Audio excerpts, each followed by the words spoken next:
당신의 명은 안녕하십니까? 혹시 명을 재촉하고 있진 않으십니까? 명을 지키는 사람들에게 듣는 진짜 명 이야기. 명사수. 그렇습니다. 오늘도 최재형 교수와 함께합니다. 네, 안녕하세요. 반갑습니다. 네. 자, 이번 주 응급실 이야기 최재형의 응이 궁금합니다. 5월이 가정의 달이었잖아요. 네. 해외여행도 많이 가십니다. 네. 그런데 요즘 우리나라에서는 거의 걸리지 않은 질환들을 걸려서 돌아오세요. 아, 여행 가서. 네. 예. 이제 모기매개 질환이 가장 흔하죠. 네. 뭐 댕기열, 지카 바이러스, 말라리아 등이 이제 흔하잖아요. 네네. 이제 위험 국가를 아셔야 돼요. 네. 인도네시아, 베트남, 태국, 그리고 필리핀이 위험 지역입니다. 좀 더운 나라군요. 그렇습니다. 기억하셔야 되고요. 항상 위험 지역에 따라서 백신이나 그 예방약을 드시고 또 위생에 신경을 쓰는 것이 중요하겠습니다. 네. 자, 오늘 이 시간 최재형 교수의 꿀팁 네. 잊지 마시고 꼭 잘 체크하시기 바랍니다. 감사합니다. 자, 이번 주 명사수 오늘의 명의 어떤 분이 오셨을까요? 오늘의 명의를 소개합니다. 중년 이후 갑자기 찌는 살 해결책은 있습니다. 내 몸의 변화를 알고 다이어트에 성공하세요.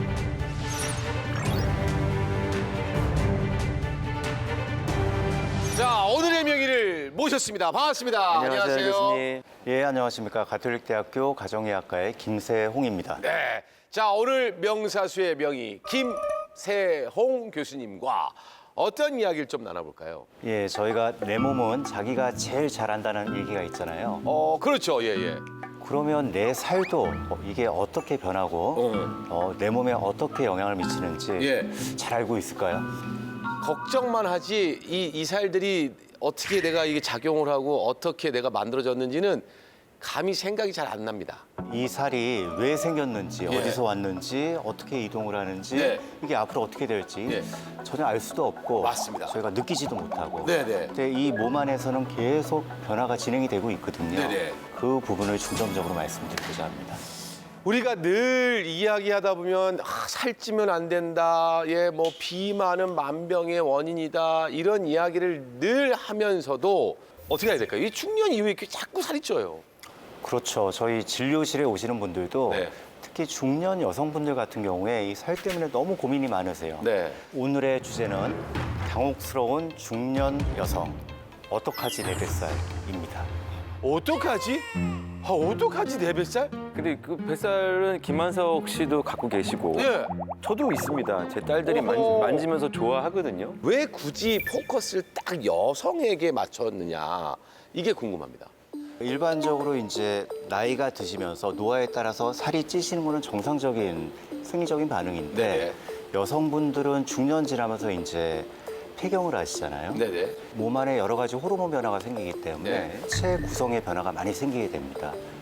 체구성의 변화가 생긴다는 거는 몸의 전체적인 밸런스가 깨진다는 얘기거든요. 그러면 체구성이라는 것이 뭔가요? 몸의 지방량, 그다음에 근육량, 뭐 제지방량 그런 얘기들을 한 번씩 들어보셨을 네네네. 건데요.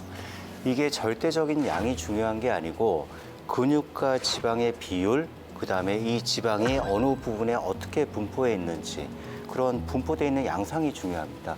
그거를 통칭해서 체구성이라고 저희가 말씀을 드리고요. 이 체구성을 적절하고 이상적인 형태로 바꾸시는 게 아주 근본적인 중년 여성 비만의 치료 목표로 보셔야 되겠습니다. 그러니까 이게 완경, 폐경 이후에 사람의 성격도 변하고 사람의 신체도 변하는 거군요. 네, 예, 그렇습니다. 아, 서글프네요. 예. 그래서 저희 진료실에 오시는 이제 중년 여성 환자분들이 그런 말씀 많이 하세요. 내가 이렇게 될 줄은 몰랐다. 그러니까요. 한숨 딱 쉬시면서 예. 또 주변에서 얘기를 들으시거든요. 너 왜 이렇게 됐니? 그런 얘기 들으시는데 이게 마음대로 조절이 안 되시는 거예요. 물만 먹어도 살이 찐다, 숨만 쉬어도 살이 찐다. 근데 예전에 조금만 식사 관리하시면 살이 쭉쭉 빠지셨는데 안 되고 운동하셔도 이게 체중 조절이 안 되시고. 그러니까 저희 진료실에 오셨던 이제 중년 여성분들 같은 경우도 예전에 뭐 10kg, 20kg 쉽게 빼셨으니까 똑같이 뺄 수 있다는 이제 처음에 자신감에 넘쳐 있었어요. 네. 그래서 실제로 뭐 간헐적인 단식을 하든 금식을 하시든 해서 한 20, 30kg 빼서 오시거든요. 네네네. 똑같은 방법으로 살을 빼려고 하시면 지방은 그대로 있고 근육만 빠져나가시는데 이 근육이 줄어들면서 생기는 문제가 기초 대사량이 줄어들게 되는 거죠. 그러니까 차로 보자면 연비가 굉장히 낮은 차로 바뀌게 되기 때문에 예. 에너지 소비는 적게 되고 그다음에 식사 조절도 예전처럼 잘 안 되세요. 네네. 특히 중년 여성분들이 이러한 변화가 커지게 됩니다.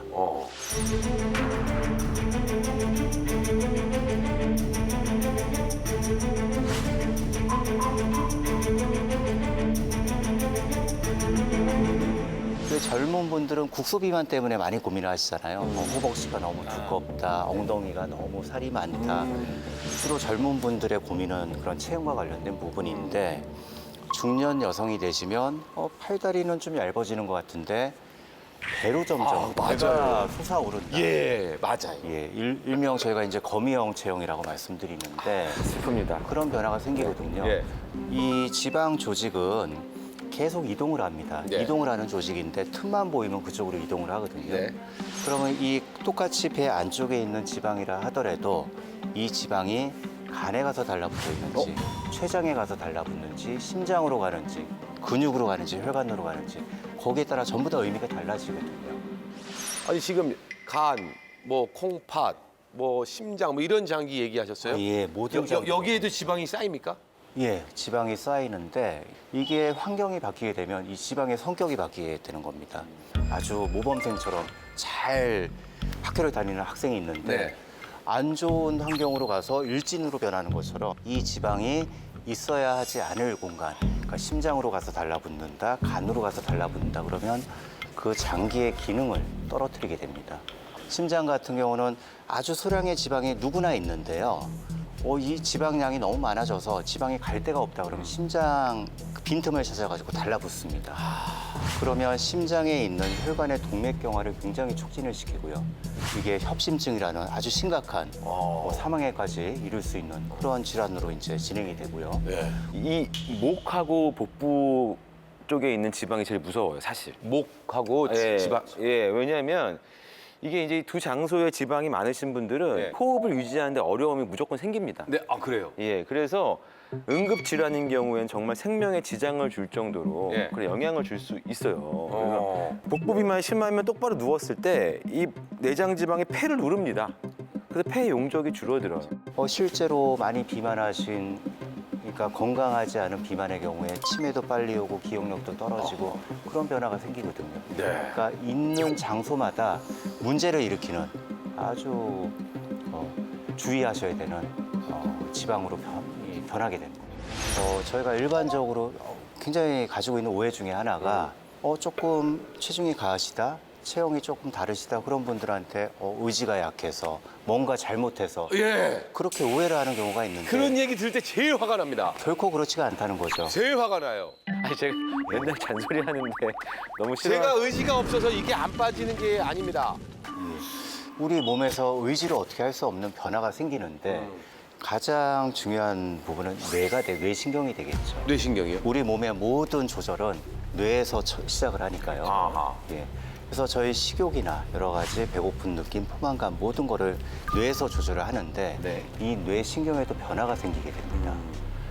젊은 여성일 때, 그다음에 중년의 여성분들이 음식을 봤을 때 느끼는 정도가 다르다는 거예요. 예를 들어 젊은 분들은 밥 한 공기의 양을 가늠해봐 얘기를 했을 때 보통 한 100에서 200칼로리 정도의 양을 딱 꺼내시거든요. 네. 그 정도가 이제 저희 밥 한 공기의 한 3분의 2 정도 양이 될 겁니다. 근데 중년의 여성분들은 네.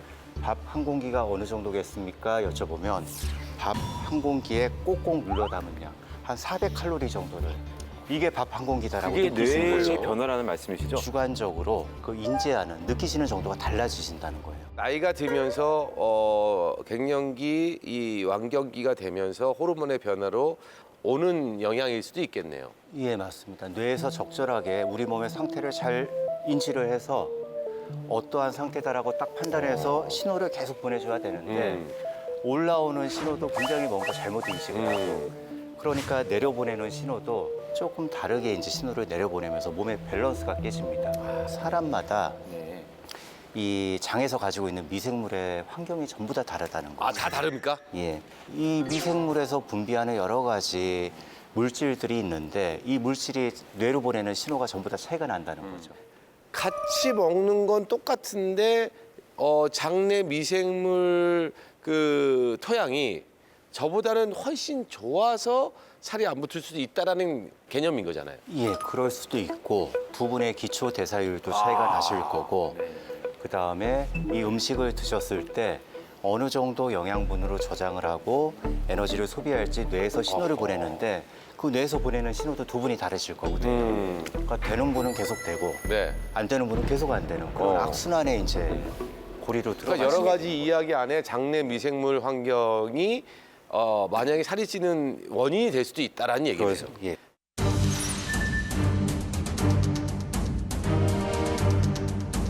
일반적으로 공통되는 이제 방법은 어쨌든 기본적인 원칙은 섭취하시는 에너지보다 소비하시는 에너지를 더 양을 많게 해야 되잖아요. 네.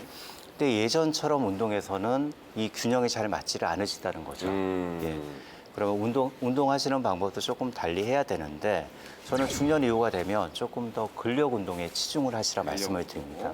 이 근육량이 늘었을 때 기초 대사량이 높아지기 때문에 그러면 운동을 한 이후에도 저절로 몸에서 에너지 소비가 계속 진행이 된다는 얘기거든요. 뭐 계단 많이 이용하시라. 네. 그런데 계단을 이용하실 때도 한 계단씩 가지 마시고 네. 두 계단, 세 계단씩.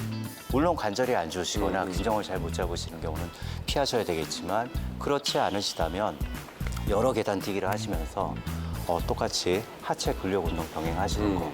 엘리베이터 타실 때 엘리베이터 타고 이제 보통 엘리베이터 타실 때는 이제 여러 층을 이동하시는 경우잖아요. 등 딱 대시고 스쿼팅 많이 하시라. 아니면 여러분들 같이 타고 있을 때는 약간 등 기대고 무릎만 조금 굽히고 계셔도 하체 힘이 빡 들어가고 이 엉덩이하고 허벅지에 그런 쪽으로만 자극을 중간중간 주시는 게 이게 쌓이고 쌓이면 의외로 근육도 유지가 되고 에너지 소비도 꽤 되신다는 거죠. 살과의 전쟁에서 진짜 조금 생각지 않았던 이야기로 오늘 많은 팁을 얻어갑니다. 예, 이제 젊으실 때하고 다르게 적들이 많아진 거죠. 네네. 그래서 예전에는 딱 적이 한두 가지였기 때문에 딱 한두 가지 방법으로 이게 해결이 됐는데 네. 이제 중년 지나가시면서 특히 여성분들 같은 경우는 생각하셔야 되는 요소들이 너무나 복합적이기 때문에 이 대응 방법도 조금 포괄적으로, 종합적으로 세우실 필요가 있습니다.